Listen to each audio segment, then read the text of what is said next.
Shalom, shalom. Bien-aimé dans le Seigneur, la méditation na biso, na tongo na lelo potokota na partage toko bondela. Merci Père éternel to pambolio to commission na tongo na lelo tika te partage à lelo et tout à biso mitema partage à lelo yo le de la biso maloba moto ko mema kufa me ayo ko mema bomoy. Ya moto commission de susu Yahweh papa na Yesu Masia. To tiki Saint-Esprit au contrôle du début à la fin. To baby signon so bo que c'est na combo na Yesu Masia o yazali la parole qui se fait chair.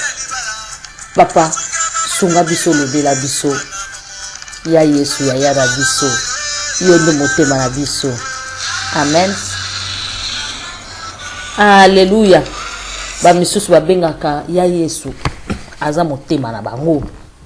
Nyeti biso ba oyo vina biso mobimba kaka Yesu Masia to kangama na Yesu Masia wana to uta na eba mboke bele ba mboka ba parents na biso ba bota ka biso tiki no to kela ba mboka ba paya to kangami kaka na Yesu wana to yebaki to mona ka batu mususu soki azalaki na ya Yesu na mboka moko boy abandai ko souffrir tanga okoma na mboka bisengo ya Yesu abungi ya Yesu abandi ko dimine muke abandi ko akandi ko remplacer ya Yesu na moi tema komi ko lia ko tonda kuna bandai ko tonda te ya Yesu abandi ko zwa abandi ozanga place andi ko lakisa lokwa mona ki cinéma ta e ko mona cinéma lokola mona ki belle voiture ta e ko mona belle voiture ta ya Yesu ezali susute mais biso to sala lolenge wana te. Alléluia. Sans plus tarder tozokota la partage na biso na Genèse chapitre 26. Dans Genèse chapitre 26, verset 1, Bible Biso, il y a eu une famine dans le pays. Il ne s'agit pas de celle qui eut lieu du temps d'Abraham. Isaac partit pour Guérar chez Abimelech, roi des Philistins. Balobi nzala ekotaki na mboka wana place Isaac azalaki mais zalaki nzala mokoto lo lenge oyo zalaki na tango ya papa na ye Abraham nzala penze ekotaki mesko Isaac pona kokima nzala akendaki bongo na mboka ya Abimelech kuna papa Philistin na deux balobi. Le Seigneur apparut à Isaac et lui dit: ne va pas en Égypte mais installe-toi dans le pays que je t'indiquerai. Séjourner ici, je serai avec toi et je te bénirai car c'est à toi et à tes descendants que je vais donner tous ces territoires. J'accomplirai ainsi la promesse que je fais à ton père Abraham. Alobi na Isaac lolengo ko kende na Égypte te. Ngana kolakisa yo place nini yo ko kende. Parce que oyebi nini na jiraki na kopesa bino na lobaki na kopesa bino mabele oyo epai na yo na ba descendant na yo bakozwa mabele oyo yango kokene musika te na ngina tuna motuna moko pona nini ezala Abraham to mosu na mwana ne Isaac soki nzale koti makambo koti bazonga aka toujours na Égypte. Alléluia. Bazonga aka toujours na Afrique pour Égypte ezaki Afrique. Ndekolanga na tuna o question. Bible lobi na soka na zongi la nature pour il faut enseigner kabiso. Na tuna o question lo lengo. Soki yo aux africains, aux congolais, to camerounais. Soki lelo babi baza ko benga na ba africain. Ba africain nyonso bazonga na mboka na bango do ba mindele na batu mwindu bakabwana. Sénégalais ako préféra kende wapi a préféra kotata akoyata na Congo soki akomi na Congo akoyi kozwa moya oke na mboka na ye. Congolais ata koyi na Congo Brazzaville ata na Kenya ayebi ke na kofofile za Afrique na okota na mboka na nga kaka. Le mutu nyonso soki lelo baby ate baby na poto place ozali so balobi ba refoule ato komaki français ato komaki belge ato komaki anglais bakota la pays no d'origine bakotinda yo na pays na yo d'origine. Mais awa tozomona Abraham et puis tozomona sous Seigneur Jésus-Christ tangu nzamba ko bimela bango ange ko bimela bango na révélation akoloba Marie na Joseph bozwa mwana oboboti bokima na ye na Égypte. Alléluia. Nzambe aza koloba awa alobi kokota na Egypte te. Awa pekisi kokota na Egypte te pour intention na ye ezaki kaka kende na Egypte. Intention na ye ezaki kaka zonga na Egypte. Ayebi si kokota na Egypte te, kozonga na Afrique te. Kozonga na Afrique te. Nga na kolakisa yo place ni yo kovanda. Mboka wana na opesa yo na descendance na yo. Alléluia. Abina kokokisa maloba oyo nga na lakaki Abraham papa na yo. Na 4 abi, je rendrai tes descendants aussi nombreux que les étoiles dans le ciel, et je leur donnerai tous ces territoires. À travers eux, je bénirai toutes les nations de la terre, parce que Abraham a obéi à mes ordres, observé mes règles, mes commandements, mes décrets et mes lois.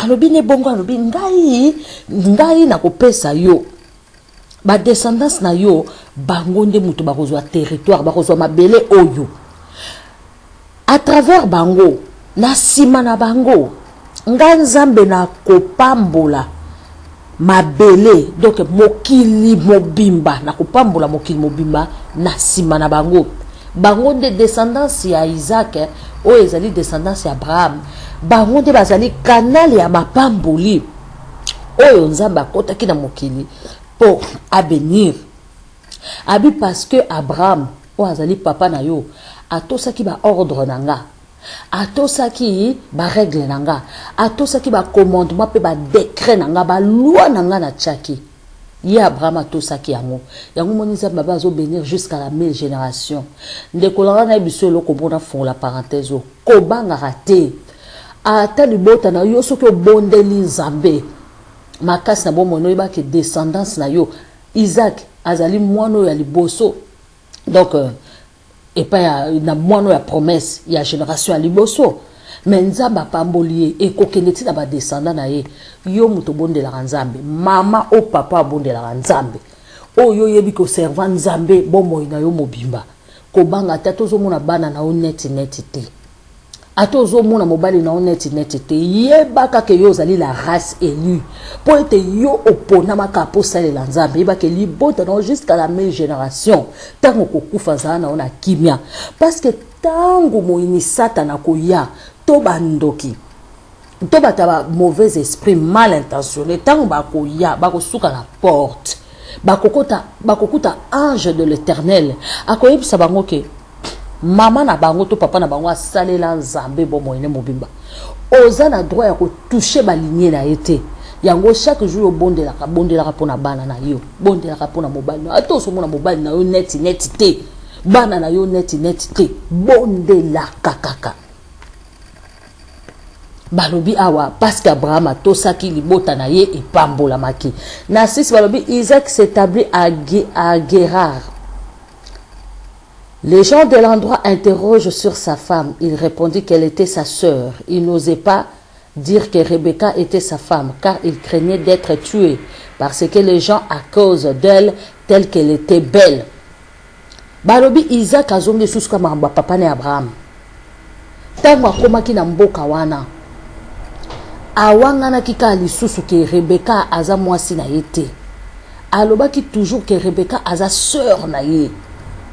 Kaka makambo papa na asalaki yepe abangaki yango na to bongisaka makambo na biso mususu po ezongaka yepe abangaki mwasi alekaki kitoko Rebecca azalaki mwasi kitoko Isaac abangaki na 8 balobi Isaac était là depuis longtemps. Un jour qu'Abimelech, roi des Philistins, regardait par la fenêtre, il vit Isaac qui plaisantait tendrement avec sa femme Rebecca. Il le convoqua et lui dit, elle est certainement ta femme. Pourquoi as-tu prétendu que c'était ta sœur? Je l'ai dit de peur qu'on me tue à cause d'elle. Répondit Isaac. Abimelech reprit, que nous as-tu fait là? Un peu plus quelqu'un de mon peuple aurait pris ta femme et tu nous aurait ainsi rendu coupable. Abimelech donna cet avertissement à tout le peuple. Quiconque osera toucher à cet homme ou à sa femme sera mis à mort. Cette année-là, Isaac fit sémaille dans le pays et il récolta 100 fois ce qu'il avait sémé. Car le Seigneur le bénit, le Seigneur le bénissait, ses biens ne cessaient d'augmenter de sorte qu'il devient très riche. Il possédait des troupeaux, de moutons, de chèvres, de bœufs et un grand nombre de serviteurs. Isaac a wangana ki lisolo kola papa na ye, mais kaka génération sous place papa ne azala ki wana Abimelech amoni mwasi amoni Isaac na fenêtre ba osaka na mwasi na albi oh bongo sœur ya mutu basaka na bongo aza mwasi na ye a convoqué Isaac albi Isaac pona nini okosa ki biso soki moko ya ba serviteur nanga azwa ki mwasi na onga ko lukela biso problème. Alors Isaac a lobi vérité non na banga ki pour moi sanga za ki toko na banga ki bobo mangali kula moi sinanga na se protéger ki lolenge wana lobi te apesi mitindo ke muto a rosimba Isaac na moi sina ye ba ko boma ye. Alors Isaac avanda ki bien na mboka wana apambola maki biloko na inyo se pambola maki azaki toujours na bozui ata salelo kwa muke il faut fuluka. Les Philistins firent jaloux d'Isaac, ba Philistin ba commis jaloux, ba yoki mabe. Ils comblèrent avec de la terre tout le puits. Ils comblèrent avec de la terre tout le puits que le serviteur de son père Abraham avait creusé du vivant de celui-ci. Abimelech dit à Isaac, tu es devenu beaucoup trop puissant pour nous. Va-t'en d'ici. Isaac partit de là, ils campèrent dans le vallée de Guérard et s'installa. Il fit déboucher le puits qu'on avait creusé du vivant de son père Abraham et que le Philistin avait comblé après sa mort. Il leur redonnait le nom de son père, leur avait donné. Bayoki bongo tango Isaac a fulu ki makasi bayoki motema mabe. Mokonjoana yoki bonga bengani Isaac alobi yozo koma de plus en plus puissant. Okoya ko le kabiso yom to ko kuta biso abengani Isaac jalousie esali Isaac alongwe na makambo na nyonso akei mwa likolo makasi na ba frontière akei ko vanda akei ko kuta pe papa na ya salonaka papa na ya Abraham pasaki misala ya kotimola ba pui ba mabulu ya mai akendai ko fungola libulu moko ya papa na ye. Bien aimé dans le Seigneur tangu bozui bato babaka nzambe apesaka te nzambe na biso apesaka. Bible zoba c'est la bénédiction de l'Éternel qui enrichit et il ne fait suivre d'aucun chagrin. Isaac azaki na chagrin moko te ya rokenrola na ba cimetière o lala na cimetière 3 jours pour ozwa jeep lala na cadavre oyo yena no bibiselo mbongo na butu okoma mwasi anguma te mikakatano wana ba difficulté ono zozwa bien aimé dans le Seigneur parce que lingi bozui ya satana. Parce que yo lingi bozui ya molili soki olandi bozui ya mokonzi na biso Yesu Masia okozana ona mikakatano te okozana ona ba problème te. Alléluia. Tomona ki Isaac awazaki na Yesu et puis biloko na ezaki protégé azaki toujours na paix de cœur ndeko nanga ta bazo boya yo bazo yina yo pona nini poza na Yesu koloba teke na lekisi pe lokola boyenga fona landaka nzela na bango po balinga kanga te. Isaac babengana ki akeyaki na ye akena Yesu na ye batu mingi lo ba mela diamba pona nini ndako ya kotaki batu nyonso bazo mela diamba alors ye loko azo mela te balinga kayete ye pe apela diamba place ya komaki na poto bazo salaki ndumba lokola ya zalaki na Yesu bazo linga ete bazo finga ye Yesu ko ole ala kisa bango to abima ndenge Bible lobi sortez de milliers d'elles ya koti sukati na bango po ala kisa bango na komi mutu na bino bobenga na ngate. Alléluia. Ndeko langa to imite bata mokili ote ne bande na baki to utaki na Yesu na biso musika to kende na ye musika. Alléluia. Ko sala teke opesa batu moko plaisir po balinga yo yeba ke so za mwana nzambe ba nyokola ki Yesu na biso bako nyokola pe yo bako linga pe yo te elobi teke nzambe akotika yo place yo ezali ata batu balingi yo te ata batu abote soki Yesu alingi yo avec Jésus-Christ. Moi je dis souvent Jésus-Christ me suffit. Yesu Masia ekokisami mpona ngai. Alléluia. Yo mutu otiki Yesu Masia po partout ozokende baolinga yo te. Na musala balingaka yo te poza na Yesu Masia kubanga te. Koloba te ke bonga so na tiki musala na kolia nini. Tomoni Isaac atikaki mboka wana ayebaki ke songa na kei na kena bozwi nanga na kena Yesu Masia nde bozwi nanga soki boyebaki ngai ezaki mpona Yesu Masia lokwa boboyi ko profiter na bénédiction nanga na kena Yesu Masia nanga bokomona ke na suka na épisode na ba verset musu tokotanga tokomona ke kaka ye mutazaki le gagnant. Alléluia. Elika na biso foza na Yesu Masia. Nzambe penza pambola biso tokokuta na lisusu. Amen.